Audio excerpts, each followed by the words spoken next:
من الشیطان الرجیم بسم اللہ الرحمن الرحیم اللہم صلی علی سیدنا مولانا محمد وعلی آل سیدنا مولانا محمد وبارک وسلم صلی علیہ۔ آج بات کرنی ہے 18ویں پارے کے اہم مضامین کے حوالے سے، اور سب سے پہلے سورۃ المومنون ہے۔ سورۃ المومنون مکی صورت ہے، ترتیب مصحف کے اعتبار سے 23ویں نمبر پر ہے اور ترتیب نزول کے اعتبار سے 74 نمبر پر ہے۔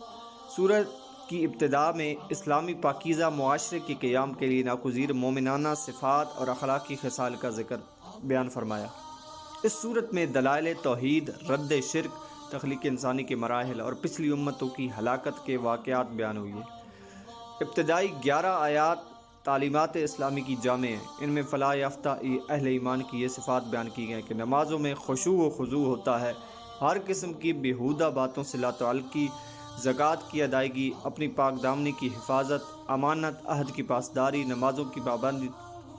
آخرت میں فرمایا کہ آخر میں ان صفات کے حامل اہل ایمان ہمیشہ جنت میں رہیں گے۔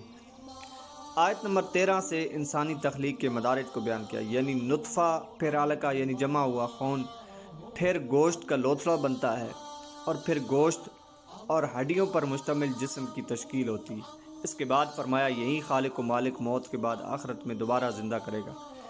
آیت نمبر 17 سے اللہ تعالیٰ نے ایک بار پھر اپنی قدرت کی نشانیوں کو بیان کیا، یعنی آسمان کے 7 طبقات، مناسب مقدار میں بارش کے پانی کا نزول اور اس کا زمین میں قرار، پھر اس کے ذریعے کھجوروں، انگوروں اور طرح طرح کے پھلوں کی پیدائش، اور خاص طور پر زیتون کے تیل کا ذکر فرمایا جو ایک مکمل خوراک ہے۔ اس کے بعد چوپایوں، ان کے دودھ اور دیگر منافع کا ذکر ہے۔ آیت نمبر 27 سے ایک بار پھر نوح علیہ السلام کی کشتی کے بنانے اور طوفان نوح کا ذکر ہے، اور اس کے بعد آیت نمبر 33 سے بیان ہوا کہ ہود علیہ السلام کی قوم کے کفار منکرین آخرت خوشحال لوگوں نے نبی پر طنز کرتے ہوئے کہا کہ یہ تو ہم جیسے بشر ہیں، عام انسانوں کی طرح کھاتے اور پیتے ہیں، اپنے جیسے بشر کی اطاعت کرنا بڑے خسارے کی بات ہے، یہ حیات بعد الموت کا وعدہ کرتے ہیں جو ناقابل یقین بات ہے۔ انہوں نے کہا جو کچھ ہے اسی دنیا کی زندگی میں، اور مرنے کے بعد کس نے جینا۔ اس کے بعد ان کے نبی علیہ السلام کی دعا اور کفار کے ہلاک ہونے کا ذکر ہے۔ اگلی آیت میں نظام رسالت کے تسلسل کا ذکر ہے، موسیٰ و ہارون علیہ السلام کی بعثت کا ذکر ہے اور قوم موسیٰ کی سرکشی کا ذکر ہے۔ آیت نمبر 52 سے دین اسلام کے ایک ہی حق دین ہونے اور فرقہ بازوں کا اسلام کی وحدت کو پارا کرنے، ان کے تمول سے خوش فہمی میں مبتلا ہونے کا بیان ہے۔ آیت نمبر 56 سے فرمایا کہ وہ اہل ایمان جن کے دلوں میں خشیت الہی ہے، جو شرک نہیں کرتے، جو اللہ کی راہ میں عاجزی کے ساتھ خرچ کرتے ہیں اور جنہیں قیامت پر ایمان ہے، وہی لوگ نیکیوں میں جلدی کرتے ہیں اور سبقت کرتے ہیں۔ آیت نمبر 64 سے کفار کی پکڑ کا بیان ہے، اور آیت نمبر 78 سے اللہ کی نعمتوں کا بیان ہے، اور آیت نمبر 85 سے استفہامی انداز میں فرمایا کہ اگر منکرین آخرت سے پوچھا جائے کہ زمین اور آسمان کے خزانوں کا مالک کون ہے، تو ہر چیز کی بچات کس کے قبضے میں ہے، تو جواب میں کہیں گے اللہ۔ تو پھر آپ ان سے پوچھئے کہ کیا تم سے حد زدہ ہو، یعنی پھر مالک الملک پر ایمان کیوں نہیں لاتے، احکام کو تسلیم کیوں نہیں کرتے۔ آیت نمبر 91 سے بیان ہوا اللہ کی کوئی اولاد نہیں، اس کے سوا کوئی عبادت کا مستحق نہیں، اگر کوئی ایسا ہوتا تو ایک سے زیادہ خدا ہوتے تو ہر ایک اپنے لشکر کو لے کر دوسرے پر غلبہ پانے کی کوشش کرتا، اللہ وحدہ لا شریک ہے۔ اور پھر انسانی مقصد کو پیدا کیا کہ بے مقصد انسان کو پیدا نہیں کیا، جواب دہی ہونی ہے۔ آیت نمبر 96 میں برائی کو اچھائی سے دفع کرنے کا بیان فرمایا۔ اس کے بعد آیت نمبر 99 سے کفار کی موت کے وقت کی ندامت اور ان کے دنیا میں واپس جا کر نیک عمل کرنے جیسی ناممکن باتوں کی تمنا کرنے کا بیان۔ آیت نمبر 101 سے قیامت کے دن تمام رشتوں کے ختم ہونے اور اعمال کے جو بھی نتائج ہوں گے سبب نجات ہونے کا ذکر ہے۔ آیت نمبر 106 سے اللہ تعالیٰ کی آیات کو جھٹلانے والوں کی گفتگو کو بیان کیا کہ ہماری بدبختی نے ہم کو گمراہ کیا، اور اگر ایک بار نکل گئے تو دوبارہ لوٹ کر نافرمانی نہ کرنے کا بیان ہے۔ اللہ فرمائے گا پھٹکارے ہوئے پڑے رہو اس میں اور میرے ساتھ بات نہ کرو، تم دنیا میں مومن بندوں کا مذاق اڑاتے تھے جو یہ دنیا پڑھتے رہتے تھے ربنا آمنا فاغفر لنا ذنوبنا وارحمنا وانت خیر الراحمین، ان کو ان کے صبر کا بدلہ کامیابی کی صورت میں ملا ہے۔ آیت نمبر 112 میں فرمایا کہ جب ان سے زمین میں گزاری ہوئی مدت کے بارے میں پوچھا جائے گا تو یہ کہیں گے کہ ایک دن یا دن کا کچھ حصہ گزارا ہے۔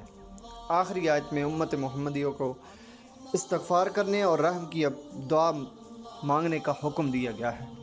رب اغفر وارحم وانت خیر الراحمین۔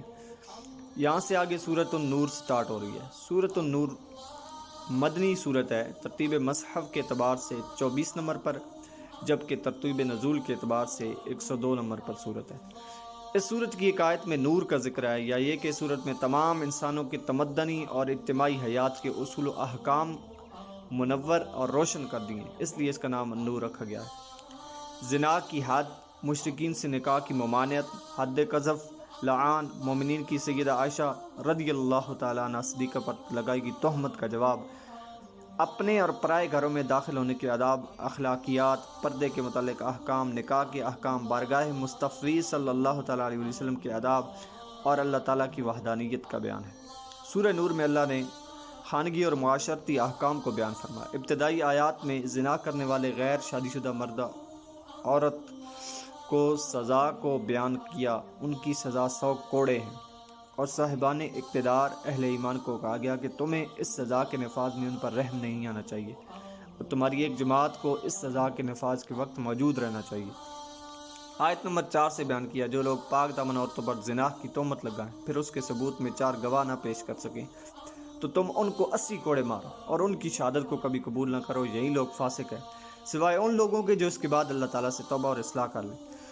آیت نمبر 6 میں باضابطہ بیان فرمایا، اگر کوئی شخص اپنی بیوی کو زنا کی تہمت لگائے، اس کے ثبوت میں 4 گواہ پیش نہ کر سکے، اس کی بیوی اس تہمت کا انکار کرے تو ایک دوسرے پر فریقین لعن کریں، شوہر 4 مرتبہ اللہ کی قسم کھا کر یہ کہے بے شک وہ ضرور سچوں میں سے، اور 5ویں بار یہ کہے گا اگر وہ جھوٹوں میں ایسا تو اس پر اللہ کی لعنت۔ اور عورت سے حد زنا اس طرح دور ہو سکتی ہے کہ وہ 4 مرتبہ اللہ کی قسم کھا کر کہے کہ اس کا خاوند یقیناً جھوٹوں میں سے، اور 5ویں بار کہے کہ اس کا خاوند سچوں میں سے ہو تو اس عورت پر اللہ کا غضب نازل ہو۔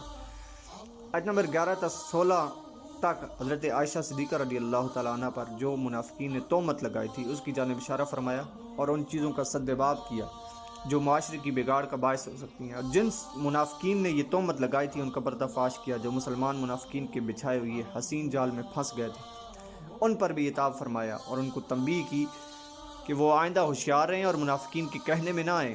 منافقین مسلمانوں کی عزت و ناموس کو برباد کرنے کے درپے ہوتے ہیں، اس لیے مسلمانوں کے لیے یہ جائز نہیں کہ وہ سنی سنائی بات کو آگے بڑھا دیں، بلکہ مومن مردوں اور مومن عورتوں کو اپنوں کے متعلق نیک گمان کرنا چاہیے، اور اگر تہمت لگانے والے اس تہمت پر 4 گواہ نہ لائیں تو وہی اللہ کے نزدیک جھوٹے ہیں، اور اگر دنیا آخرت میں تم پر اللہ کا فضل اور اس کی رحمت نہ ہوتی تو تم نے جس تہمت کا چرچا کیا تھا اس کی وجہ سے تمہیں بہت بڑا عذاب پہنچتا۔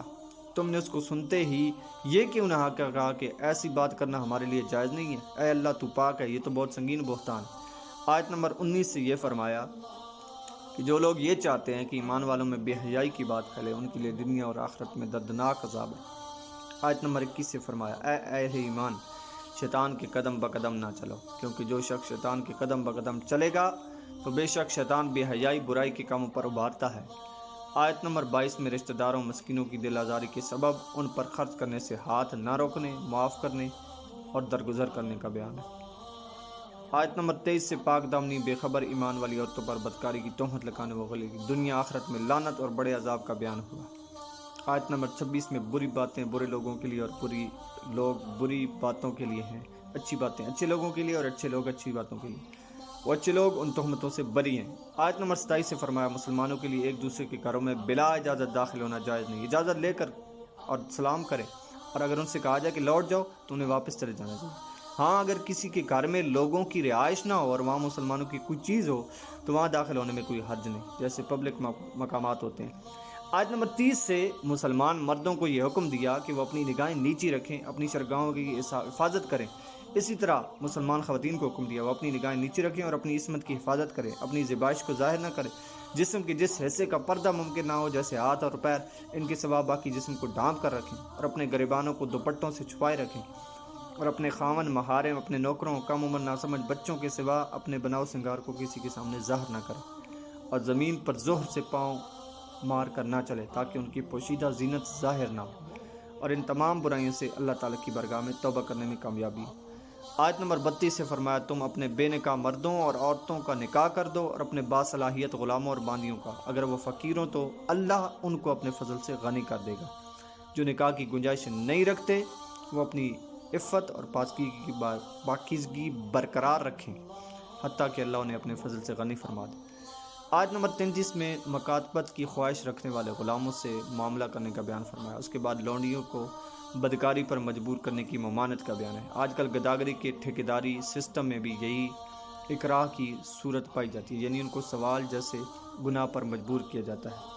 یہ سراسر حرام اور انسانی اقدار کے منافی ہے۔ آیت نمبر 35 میں آسمانوں و زمینوں کا اللہ نور ہے، اس کو بیان کیا گیا وضاحت کے ساتھ۔ آیت نمبر 37 سے اللہ تعالیٰ نے اپنے گھروں میں اللہ کا ذکر کرنے پر ان مسلمانوں کی تعریف فرمائی جن کو تجارت، خرید و فروخت اللہ کی ذکر کرنے، نماز پڑھنے اور زکوٰۃ ادا کرنے سے غافل نہیں کرتی۔ وہ اس دن سے ڈرتے ہیں جس دل میں آنکھیں اور اسی طرح دل الٹ پلٹ ہو جائیں گے۔ آیت نمبر 39 میں کافروں کے اعمال کی مثال دی گئی، بیان فرمایا گیا۔ آیت نمبر 43 سے فرمایا کہ آپ نے نہیں دیکھا کہ اللہ بادلوں کو چلاتا ہے، بام جوڑ دیتا ہے، پھر ان کو تہ در دہ کر دیتا ہے، پھر آپ دیکھتے ہیں ان کے درمیان سے بارش ہوتی ہے۔ اللہ آسمانوں کی طرف سے پہاڑوں سے اولے نازل فرماتا ہے، سو وہ جس پر چاہے ان اولوں کو برسا دیتا ہے اور جس سے چاہے ان کو پھیر دیتا ہے۔ قریب ہے کہ اس کی بجلی کی چمک آنکھوں کی بینائی کو زائل کر دے۔ اللہ دن اور رات کو بدلتا رہتا ہے، بے شک اس میں غور فرمانے کو لیے بڑی نصیحت ہے۔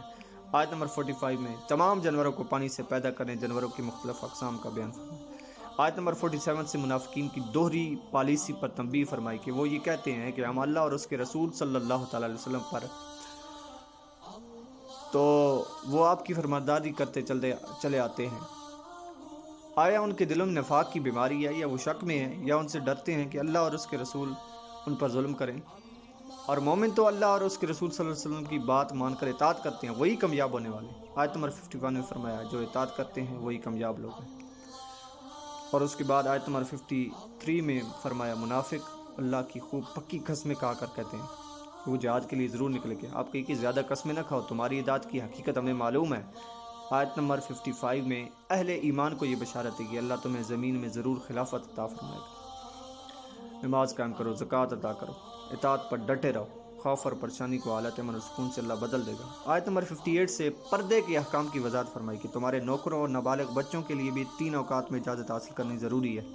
نماز فجر سے پہلے، ظہر کے وقت جب تم اپنے فالتو کپڑے اتار دیتے ہو، عشاء کی نماز کے بعد جب تمہارے لڑکے بلوغت کی عمر کو پہنچ جائیں ان کو بھی اجازت طلب کر کے آنا چاہیے جیسا کہ ان سے پہلے مرد اجازت طلب کرتے ہیں۔ آیت نمبر 60 سے بوڑھی عورتیں جو نکاح کی امید نہیں رکھتی ان پر اضافی پردہ حجاب کا اہتمام نہ کرنے میں کوئی گناہ نہیں ہے، احتیاط کریں تو افضل ہے۔ آیت نمبر 61 میں معذور لوگوں اور دیگر مسلمانوں کو اپنے والدین، رشتہ داروں، دوستوں کے گھر سے کچھ کھا پی لینے کی اجازت دی گئی ہے۔